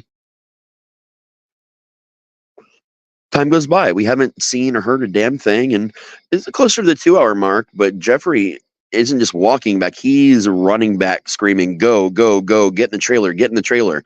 So we're all like getting into the trailer ahead of him. He gets in and slams the door and locks it. And he said it was out there. It was following us in the woods. He said, on my way back when I was alone, it came out. And it wasn't what we saw earlier. It still wore the raincoat, but it had the head of a goat. It took off its head and it had a goat head. And every time it came at me, it came at an angle. It would just come at a weird angle, which made it hard to outrun because anytime he would go one way or another, it would just angle and cut off his path. He said he managed to slip by it just barely and almost slipped on a crab apple, managed to right himself. And as he was running out of the woods, of course, we all went inside. And again, now there's 8 of us, which is weird because there were just 8 of us a second ago. And he just came back, which should be 9, but there's only 8 of us. I pointed this out to him. He knew that he left. When he left, there was 8 people. And he said, did you see anyone sneak off? And I said, no, I didn't see anybody go anywhere. I'm looking around and I can't even account for who's missing at this point in time. It's getting a little confusing. Again, we start to wind down a little bit more after that. This time we're not even going to leave the trailer because fuck that. We decide, just to kind of take it easy for the rest of the night. There's only 8 of us. It's still not super comfortable, but it's a little more comfortable. We were all kind of staking out places that we could sleep. And as we were going to bed, everybody was, just, again, getting comfortable. And I noticed there's 9 of us again. And I pointed out to Jeffrey, I said, there are 9 of us who in here doesn't belong. And we went through our whole thing, sitting right next to each other. Just, this person is, that's Jen from the Miller farm. That's Travis from June's farm. We're going through the names and the farms. And again, there was one kid that was unaccounted for, but it wasn't the same kid that was unaccounted for earlier. This was a completely different kid, but he seemed to know the 2 girls he was sitting with because they were talking his head off and he was talking and they were laughing and smiling. We were just confused. Again, we weren't sober. Maybe our counts have been off all night. I mean, who knows? That can happen, right? So we all go to sleep, and I'm sleeping close to the front door on the ground. That's kind of where I'm hanging out, right there on the ground, and everybody else scattered down. They converted all the chairs to the beds and the dining table. They pulled that out and slept on the floor. So we're all just kind of crammed in there. No one wanted to sleep in the bathroom. It's a very old bathroom. It does not smell fantastic. So no one slept in there. Well, Jeffrey's like, I'm going to stay up all night with you. We're going to keep an eye on things.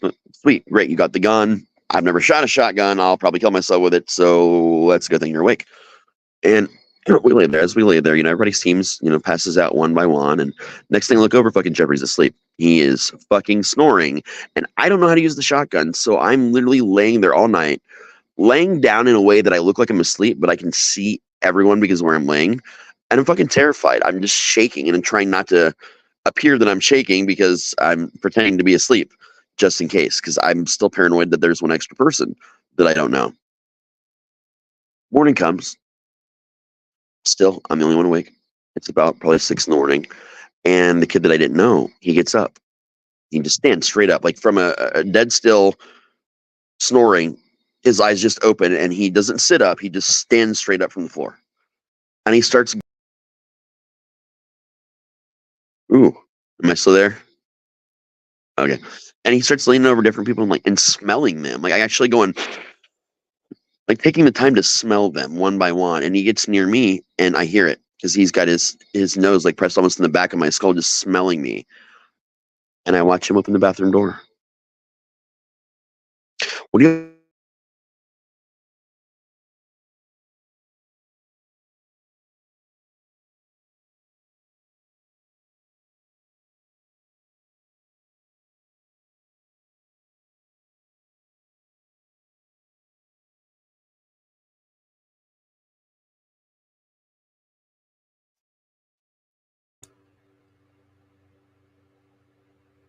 I never knew that Raz's face could turn into a loading. Yeah, apparently. I think he almost made it through. Mm-hmm.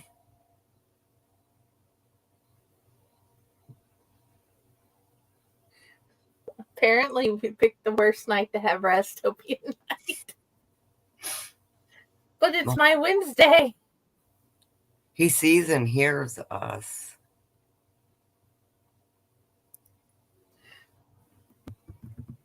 We don't. Yo. He's got the spinning wheel of death. Oh, man. Is it like a Xbox having the ring red and ring? Yeah, red ring of death. Right. Well, I think too, I watched him move his body, and wherever he went physically, that's when he just turned into the wheel.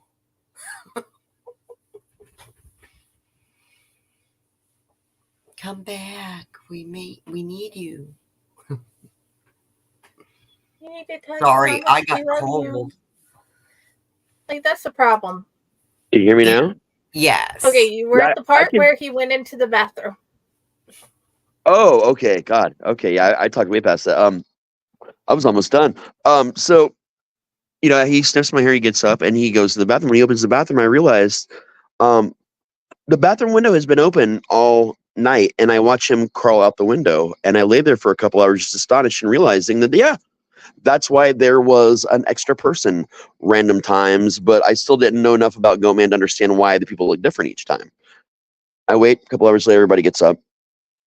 I kick Jeffrey in his fucking stomach because he had the gun and fell fucking asleep, and this would have been solved.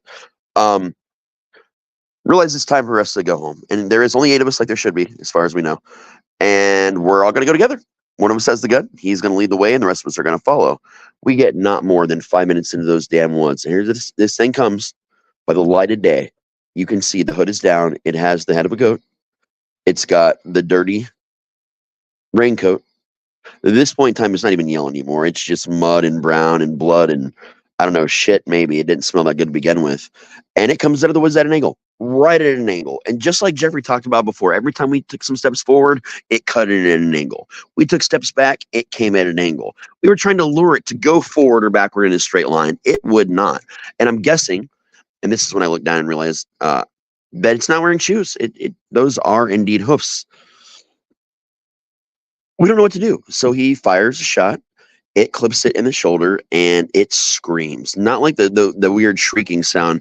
I'm talking it screamed and bellowed so hard the ground beneath our feet shook. The trees shook so hard that a giant limb from an oak cracked and fell right the fuck down where it had been standing a moment before. And it darts off in the woods. Now we're running because fuck this. We're jogging. You can't really run in deep woods like that unless you want to die. So we're jogging, we're trying to hit, we're going off path to get, a more direct route. And about halfway through, we see it come out of the woods again. Again, it cuts Jeffrey right the fuck off. Goes at an angle so close to him, it slices him with the torn right across his cheek. So he lifts up, the barrels again, and he shoots, but he misses this time. And this is an old school double barrel, dude. Like, he's got shells in his pocket. He's got to reload at this point in time. So we're trying to run sideways, forward, every which direction we can to keep it from cutting us off at that angle over and over and over again. Split right through the middle of our group and us dancing just out of the way enough in time to not get hurt. Our friend Amy almost breaks her ankle because she rolls her foot over a log. So me and Jeffrey had to grab her while Jeffrey's using one arm and one hand to try and load a gun. He's got her, and we got her in the middle of us. So I finally take her off of him and to help her. And I just pretty much lifted her up and tossed her over my shoulder and started booking it with everybody else. He gets the gun loaded, and we look around, and it's gone. It's gone. So this time, we walk. Because at this point in time, obviously, running didn't matter at all. This thing's going to catch us whether we're running or walking or fucking flying or swimming at this point in time. So we're just walking. I just carried Amy. It was easier that way. Her ankle was already starting to swell. It was not looking good. Probably a sprain. It ended up being a sprain later. So we get to the point where we can see Jeffrey's house. We can see the back of his barn, which is like right at the edge of the woods. Right as we're about to hit that clearing, it comes out again. It comes out. It darts. It hits me in the back of the leg. I drop down to one knee. I drop Amy. It darts away.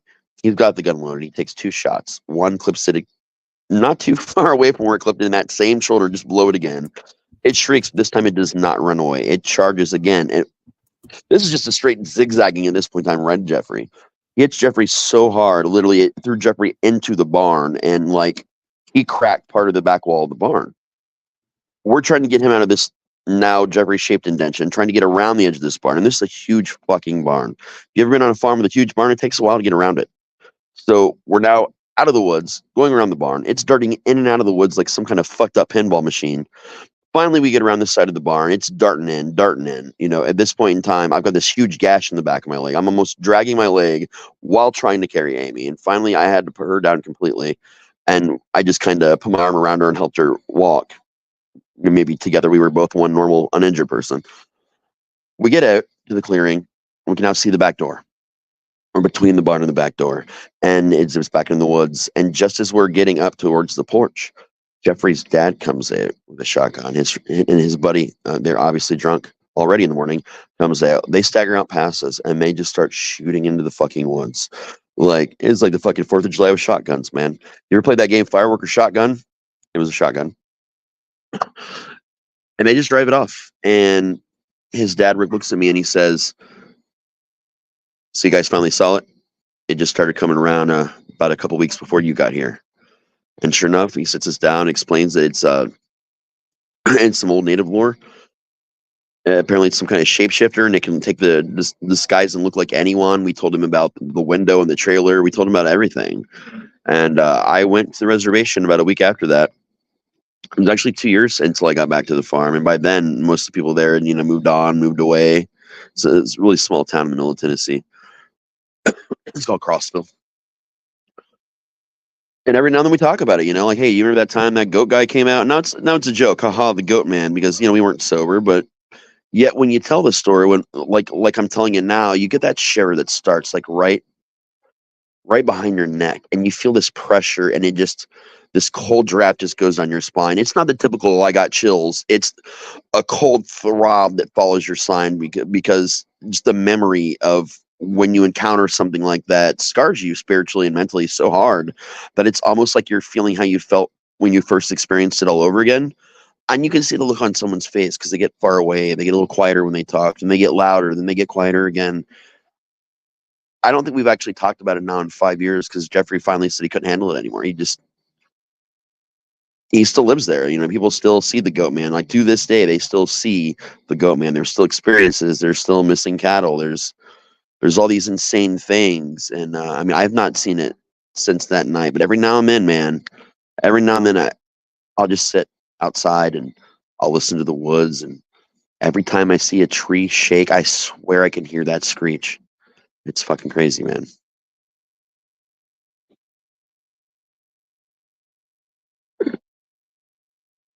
That is why we don't play in the woods in Tennessee.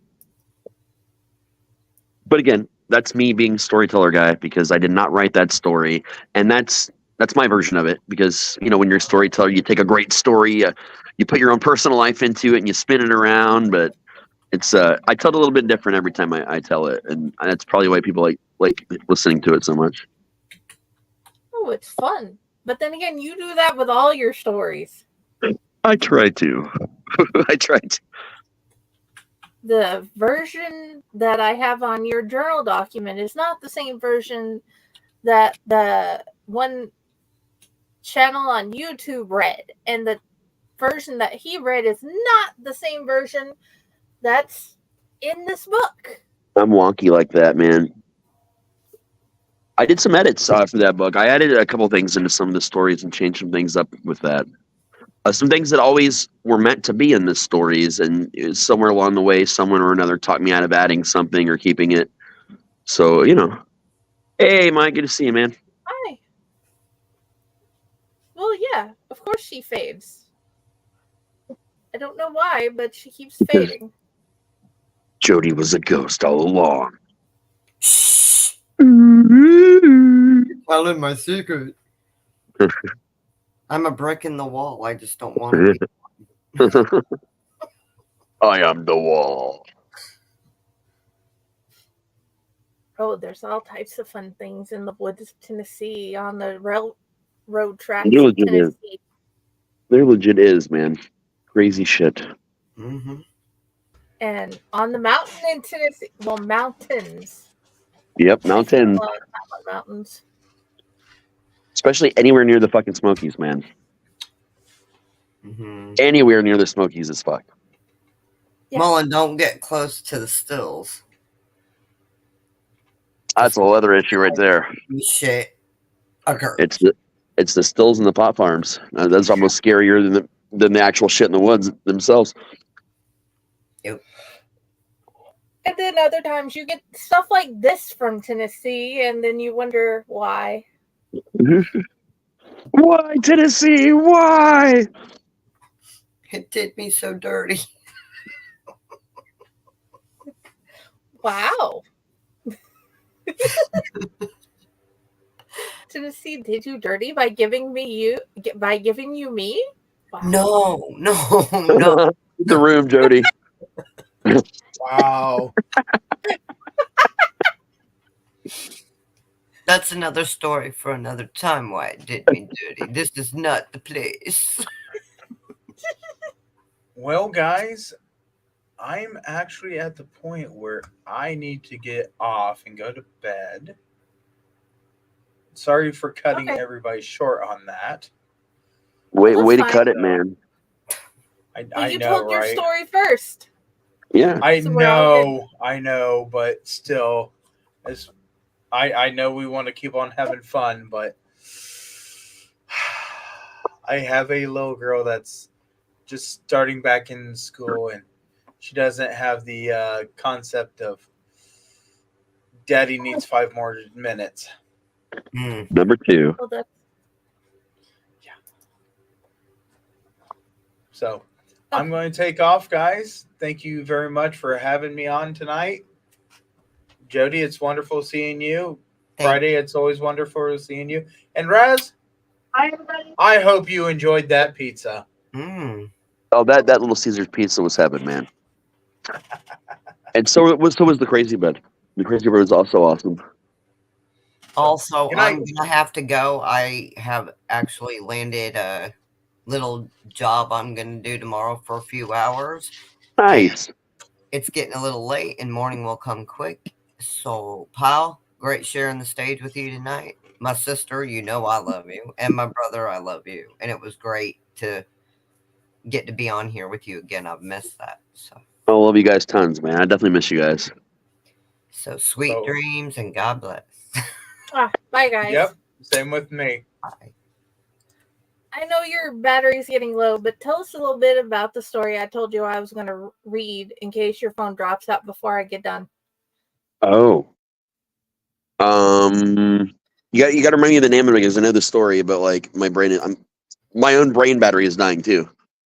The Owlite Circus Part 1. Welcome to the show. Yeah, so fun fact, I both wrote and didn't write that. I developed a character named JB Rotten for the Elliott Freak Show here at the Haunt. That's where I am right now at Hell's Dungeon. And I just wanted to know more about him, and I asked him to write some journals. And I started writing a lot as him, and then I decided to turn some of what he was writing down into a story. And this was right as he was taking over as the leader of the freak show for their circus from his father, because it was a position passed down for generations in his family. And he was recounting Halloween night, during Halloween night is when you put on a private performance for the dead. You don't open to the public. You perform for the spirits of the lost and those passed from the circus. And that was kind of the whole concept. It was a lot about his childhood and a lot about growing up and a lot about that pivotal day where he took over, with a lot of allusions to other things happening in the future should I ever pick those things back up and write more about him, which I definitely will. He's a very strong character. He's still a huge part of me. I don't play the character of the Haunt anymore, but he's definitely in my brain. Okay, I hope you do more, because I only have parts in this. Well, from your journal on, actually what I want is just take the document as it is and print it the way it is, as Raz's journals from his webpage or something like that. That'd be awesome. That would be okay. That, I think I can talk. I know somebody who I can talk to get that done. I know a guy. I know a woman. I know a woman. And we know the woman together.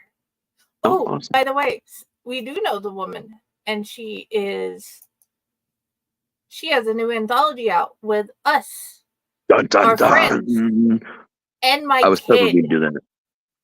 I cannot So, wait, yeah. dude. Like, I deep dove Mr. Jones to the most insane level that I've ever deep dove any character I've ever written, and that story, I'm not gonna lie, it fucked me up.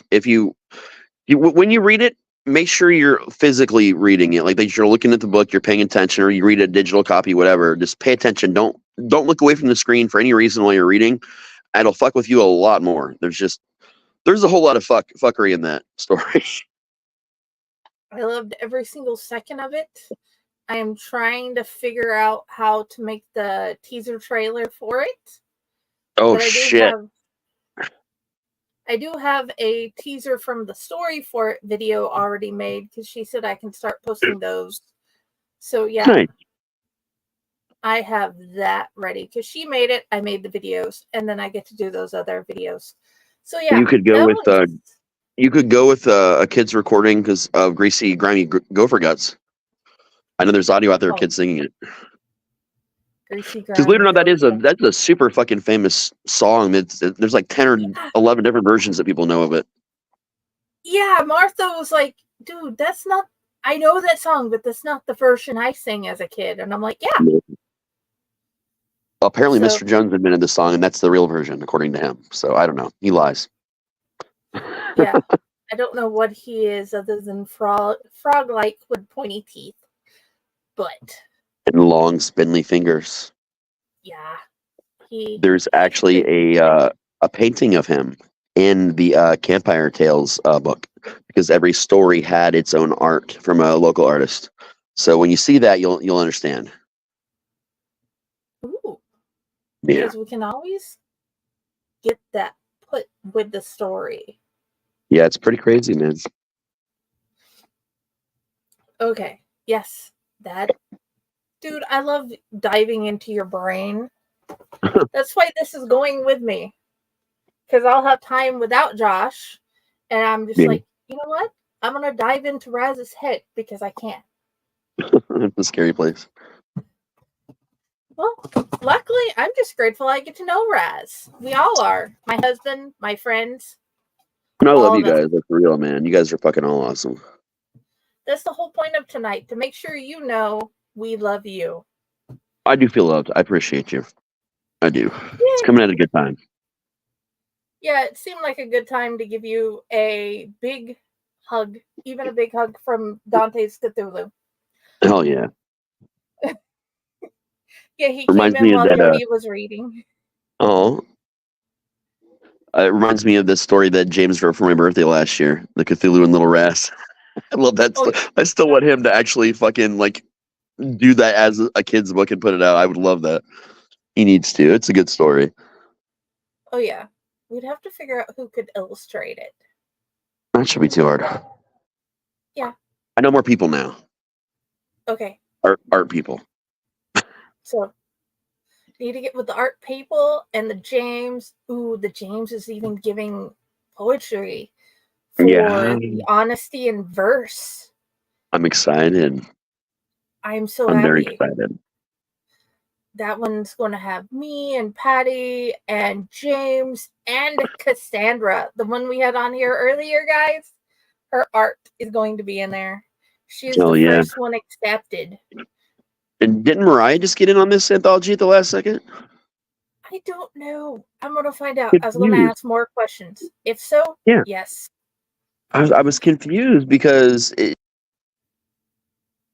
don't know. We're going to have to ask her what she meant by in at the last second. Oh no. He is frozen again. When my phone's low, I'm finding out only when it's low battery does it freeze when I go to a different app or a page, because I did it a lot last time and it was fine, but I think it's because I'm at 7% probably. Oh, okay. So you are literally going to die soon, and I'm just like milking all the battery off your phone until you die, until you say, nope, I just have to go. Yeah. Because I just miss you. I miss talking with you. You're awesome. I miss talking to you too, man. I miss everybody. It's been really difficult to do it a lot. So this week it's been nice because I've gotten to do 3 shows this week, and that's the first time I've done that, and it's been months. It's been many months since I've been on the network 3 times in a week. Oh yeah. And I'm like, you know what? We need to do a Raztopia episode. And then you're like, yes. That's why we're doing it now instead of October, because you need the episode now. It's so weird too, because I just realized that like I'm only 19 days away from my birthday, and I'm like, wow, that's close. Oh yeah. I still need to figure out what I'm making you for your birthday. Haven't figured that one out yet. I will be the secret to the life, universe, and everything this year. AKA 42. Yes. It's wild, man. I used to just ask people, how's life, the universe, and everything? And very few people got it. They're dumb. People are dumb. Yeah.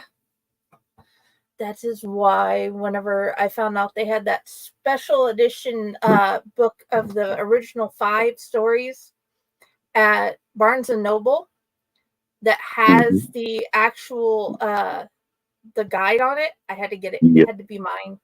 You know, there's discrepancies in every single printing of the book, and if you gather everything that's different about it, it almost tells the whole other story, and we won't know more about that until all the printings that were scheduled in the future actually finish coming out. Okay. It's pretty neat. There's Reddit groups like dedicated to like finding the discrepancies and trying to put it all together, and it might end up being absolutely nothing at all. No one really knows for sure. I don't know. I haven't even read my new version because I haven't read it in like 4 years. Yeah, actually, I just picked it up digitally again not that long ago. Because I finished Harry Potter, then I got to finish James Potter, and then I got to read It because it's my annual reading of It, and then I've got that series to read, which I'm excited about. It actually surprised me. Josh went through and went from one end to the other of It on his way back and forth to Brenham. Yes, Brenham, where the ice cream shop is, people. Okay. He was a CNA. Yeah, I know some people are going to notice that part. That's where we are in Texas. Well, we've moved since then. But yeah. Okay. But yeah, I didn't expect him. That book is so big. He actually finished it. It's huge. It's over 1,000 pages. Oh, yeah. It's his longest book aside from the unabridged version of The Stand. And but in its original format, it was the biggest. I have the that one version, the hardback version of the whatever edition. Found it at the library and they were selling it, so I yoinked it and brought it home. That's why I need to get an old library edition, man. The plastic over the shitty plastic over the cover and everything. That's what I need. Oh yeah, I have a bunch of kids' books of those, of old library edition of stuff. Mm-hmm. Even the ones with the hardback with the printed the pictures on the covers. Yeah, those are awesome. But I'm now down to 3%, so I should probably go before my phone completely dies. And plus, people can't be quiet over here, so you know how it is. Okay, that's fine. I'm going to read the story, and then I'm going to deuce out, I guess. All right. Love you tons, and I'll talk to you soon. Bye, guys. Love you. Thanks for talking with me. Love you tons. Bye. Yay. Bye. And I guess before I start...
Greetings and shabebans. We are the Retro Raztopia Cephala Podcast, a long-form bi-weekly show that celebrates all the things that made growing up awesome. Well, that sounds good, but I don't know what all those words mean. I think what Parasite Steve's trying to say is that on Retro Raztopia, we explore a range of retro goodness, from toys, video games, and movies, to cartoons, and even snacks and school lunches. Oh. And we do it all with a positive spin, a slew of killer guests, and some very adult language. And you know what else is cool? No. This crazy show is part of the Door King Podcast Network with new episodes every Tentacle Tuesday. What's that? And if waiting 2 weeks for a new episode gives you a sad, know that we drop bonus episodes all the time, like the off-format Crow's Nest and an interview series we call The Brig.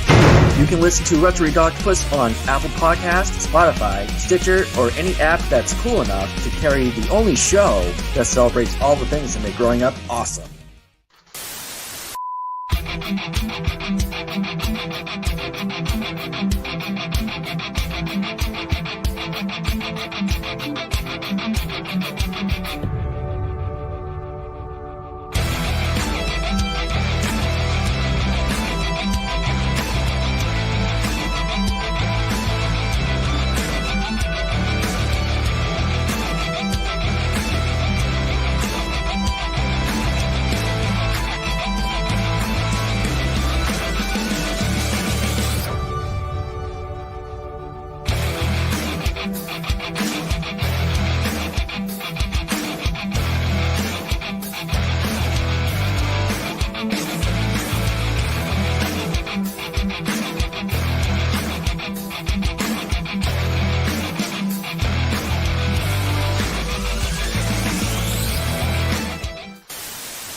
Hello. I guess I'm back from the commercials and I'm the only one left. I'm going to put up my graveyard and then I'm going to read to you guys. And I hope you guys enjoy it. Let's make sure it's where I want it to be. Okay, I know I'm at the story now. Okay. The Owlite Circus Part 1. Welcome to the show. I suppose I should start from the beginning, since that's how most good stories seem to go. Still, there's some strange urge in my brain that yearns to dump you right in the middle of chaos and stay there for a spell. It's at a time like this that a person gets the sense of who they are or might become. It always comes back to the initial decision that every person must face at some point in their life, the age-old debate of good versus evil, right or wrong, or which of those tight ropes you decide to walk upon. You can jump back and forth for a time, but sooner or later, those ropes get tighter and thinner. I didn't make my choice so much as I was born into it. You see, my daddy was a carnival barker and mama was a magician. He was the greatest bullshit artist you might ever meet. She was magnificent at making people and things disappear. Not a couple ever existed that was complementary to one another in their both personality and skill. The very combination of their DNA ensured that I was destined for greatness. I was born in a small parish in Louisiana. I'd tell you the name, but it wouldn't likely mean much. Some salt mining company dug so fast and deep that a sinkhole it created up and took a whole town with it. If you stand near the spot it used to be, all you see is a hole that keeps getting bigger every year. The philosopher named Frederick Nietzsche, I can't say that, once said that if you gaze long enough into the abyss will gaze back at you. That's truer there than anywhere else I've ever seen, and I've been in some strange places over the years. Sometimes if you stare at that sinkhole late at night, you can still hear the screams of those that didn't make it out in time. Ain't no one heard it that has come back the same. The whole database represents a lot more to me than a town destroyed in the mining accident. It's a tribute to everyone and everything that ever sunk in life by the indecisive compromises and misleading promises made by those who ought to know better. It is a permanent reminder that I have to choose between getting sunk or doing the sinking. I will choose the latter every time, no matter where it takes me. Living on the road with the circus from one town to another taught me more about people and the world around me than any classroom could. By the time I could walk, I was more skilled at sleight of hand and bending people to my will than most folks ever will be. As I grew into my skin, they found there wasn't a job that needed doing that I couldn't do, and a number of jobs that no one else had the taste for. I'm sure you may think you know all about life with the circus. You've had so many movies and shows to watch, and books and podcasts to read and listen to. Let me assure you that what you think you know amounts to less than shit. It's a dirty business, and you ought to be smarter than the people you're taking for a ride in more ways than one. Moving around so much means the only people you can rely on are the people traveling with you. And even then, sometimes you're better off only trusting yourself. If you've ever been shit on by an elephant and stabbed by a clown in the same evening, you'd probably understand. If you haven't, this may not be the story for you because tradition demands it. My real story begins on a dark and stormy night. Our little show had been in a small town in Ohio that folks referred to as Mad River Township. It was the morning of All Hallows Eve in October 31st back in 1982. There was a little known tradition among carnies and circus folk that prohibits us from performing for the public on All Hallows Eve. This is the day we reserve for a private performance to honor those we have loved and lost. The stands and booths may appear empty to the casual observer, but that could not be farther from the truth. I had just become a young man of 16, a little more than a month and a half before, and that night was my first performance for the dead. It was something of a rite of passage in our little family, a way to honor the tradition from one generation to the next. Now the knowledge of what could be expected from such a thing was kept secret from me beforehand. For all I knew, there would be ghosts of performers past and the cannibal clown zombies running to and fro around the promenade. There was a level of healthy fear and excitement coursing through my veins that I had never known as we readied ourselves for the show. Unlike most performances, the weather that night did not put an end to this tradition.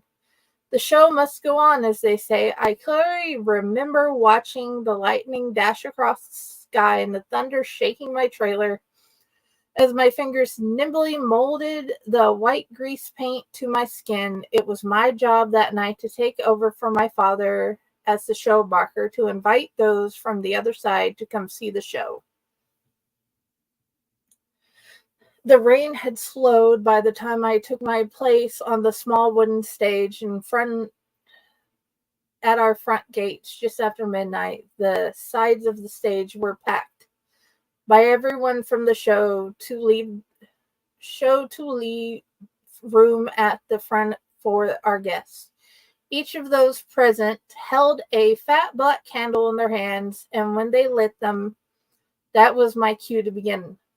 As the flame danced and the sky lit up once more with all the fury of Mother Nature could muster, I tapped that old wooden cane on the stage 3 times as I had been instructed.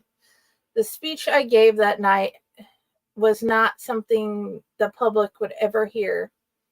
It too was part of our beloved tradition. At a time when the veil between our worlds is at its thinnest, I bark to thee as the Ferris wheel spins. So does the cycle of life and death and all things in between. I pray you hear the sounds of the Wurlitzer as it beckons with the promise of a new show for all of us. Without further ado, ladies and gentlemen, ghosts and ghouls and spirits of all ages, I proudly present to you the most important performance you'll ever see, the very fruits of our existence. As the world faded from my white grease covered, as the words faded from my white grease covered lips, I began to see the first of our visitors arrive. One moment there was nothing, and next there they stood. Each one of them was as unique as snowflakes of the winter. Some chose to pair as they did in life, dressed in their Sunday finest. Others came to us as they looked at the moments of their deaths with slit throats and pale, bloated bellies. I did my best to ease my nerves and worried that they would sense some weakness in me and devour my soul.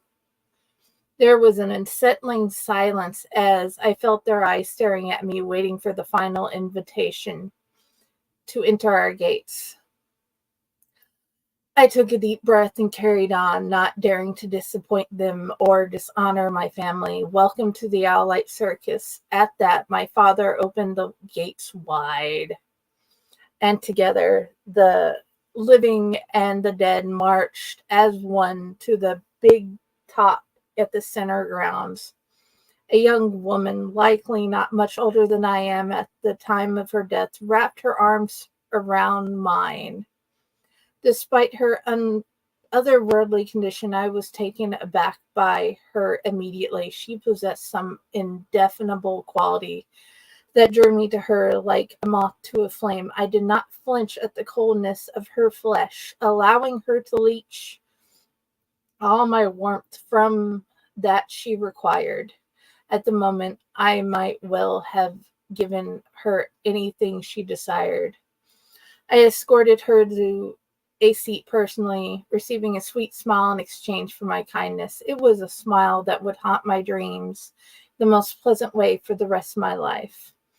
It was the best show I'd ever been a part of. We pulled out every act there was, including some I'd never seen before. Men shot themselves out of cannons. Women walked the tight ropes without safety nets, and animals performed with a profound sense of honor and duty. It was truly a sight to behold. The dead cheered us on and begged for one encore after another. We obliged every request, right up until the gloam before sunrise. When the show ended, the living gathered together in the middle of the big top to say our goodbyes. I was suddenly sad to see them go and vowed to show them something new when next we met. As the dead filed out, I was once again approached by the young woman I had yet to stop thinking about. She took my hand in hers and looked at me expectantly. With tears in their eyes, my parents approached from their side, hands solemnly on each of my shoulders. There was an older tradition than the one we had partaken in that night, a tradition that kept the magic in our circus alive throughout the ages, a tradition that I learned about right then and there. You see, now and again, the dead take a particular interest in the living. Should the two from either side of the grave join together as one, something frighteningly magical occurs. As it was told to me in the moment, it meant that our little show would last for all eternity. We would be blessed by death herself. It was not an honor I was given the option of turning down, but that's the story for another time. There's another part of, to quote, I mentioned earlier, Mr. Friedrich Nietzsche, where he says, whoever fights a monster should see to it that in the process he does not become a monster. I left that part out until now to make a point. When you're in the circus, you get to see the darkest parts of humanity. It's not just the drugs and the liquor or those people who can never be satisfied. No, there's a whole other world beneath which folks just ain't privy to. Sooner or later, it becomes a part of you. Once it dies, it never finds its way back out. Much like my hometown, it will expand and swallow you up if you let it. The next time the sky grows dark and the Mother Nature threatens to tear it in two, you just might hear the old Wurlitzer strike up a tune. No matter who you are or where you're from, there's always a spot for you. Nowhere between life and death here at the Owlite Circus.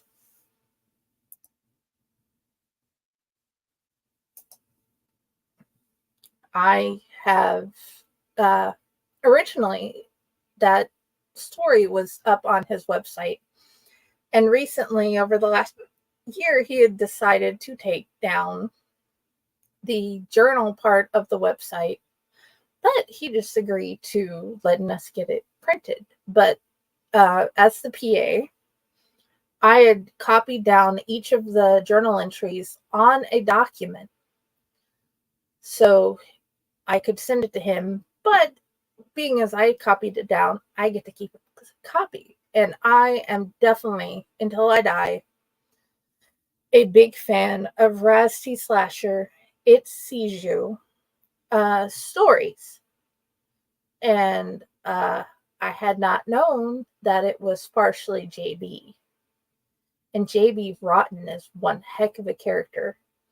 And not a character you want to make mad. But he is entertaining, foul-mouthed, and actually, when you're not on the end of what he has to say, sometimes very entertaining. And sometimes when you're on the end of what he has to say, that's entertaining too, or you've just totally messed up. But either way,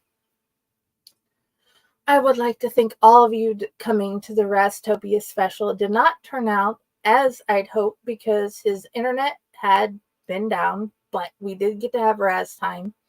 We got to have story time. We got to have stories from our wonderful new friend, Kyle. Well, he's not exactly new, but he's a newer friend. And thank you all for being a part of this. And I hope you guys can see why we all love It Sees You, Raz T Slasher, whichever name you know him from Reddit or from my side. I hope you guys all have a lovely night. I have enjoyed it. Bye.